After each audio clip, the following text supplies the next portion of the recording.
have the reaction coming in from Mahua Moitra. She's just cast a vote and here is what she's saying. मजाक किया है लोगों के साथ, लोकतंत्र के साथ. लोग उनका अच्छा कड़ी जवाब लोग देंगे और बल्कि पहले फेज में ऑलरेडी दे चुके हैं.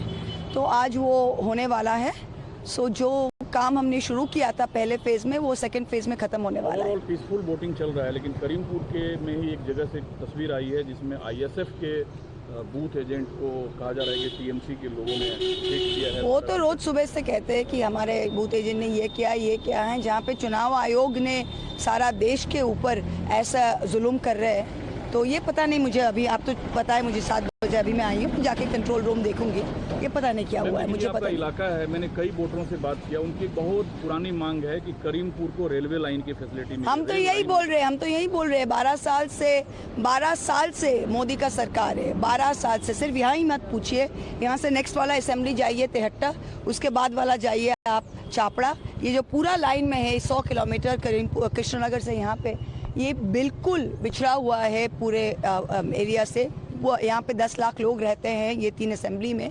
पूरा बिछड़ा हुआ है. 12 साल से मोदी सरकार, ममता बनर्जी जब रेलवे मंत्री थी उन्होंने इनका पास भी किया था, बजट में भी दिया था. और पिछले 12 साल से बीजेपी की सरकार है. 12 साल से रेल मंत्री उनके हैं. 5 साल से तो शायद अश्विनी वैष्णव जी ही हैं.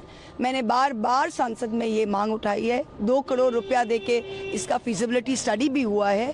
पर बीजेपी क्या कहते हैं, हर बार लॉलीपॉप देके बोलते हैं कि करीमपुर के लोगों हमें जिताओ फिर हम देंगे. तो हम कहते हैं कि अगर ममता बनर्जी सबको बोलती ना कि हमें जिताओ फिर हम लक्ष्मी भंडार देते, तो यहाँ पे जो 2.5 करोड़ महिलाओं को लक्ष्मी भंडार मिलते हैं सबको मिलते हैं. ममता बनर्जी ये नहीं देखती कि कौन मुझे वोट देता है कौन मुझे वोट नहीं देता है. तो 12 साल से जो बीजेपी सरकार गद्दे पे बैठे हुए हैं, वो आज आके करीमपुर जैसा जगह, जबकि कितनी पुरानी मांग है, ममता बनर्जी ने ऑलरेडी ये अभी तक दिया नहीं. तो इससे ही सच्चाई पता चलता है. Okay, I have to do English. नहीं, done.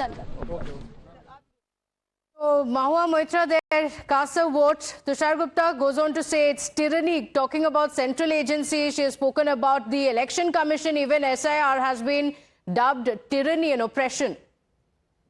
Pratibha, it's rather ironic that Mahua Moitra talks about tyranny. The 2021 post-poll violence report by the National Human Rights Commission said it's not the rule of law in West Bengal, it's the law of rule.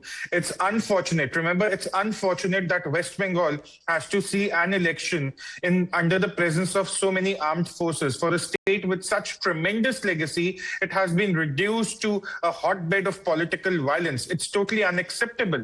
And it's wonderful to see through your report how many people have turned up to vote. And one can only hope that these reports of violent incidents being reported, these scattered incidents being reported, do not intimidate the voters. I'm again stressing the high turnout at the end of the day. And even in the first phase, we saw the first 6 hours had a very high turnout that really gave the momentum to the other parties in the second half of the day. So the first half is very, very important. And that is where the action of the armed forces will be instrumental. But for Mahua Moitra to say the only achievement of Mamata Banerjee is really freebies. You talk to anyone in Bengal. How this unfolds, Tushar, we have full day to talk about all this also. Let's not lose sight of the exit polls coming up on Times Now.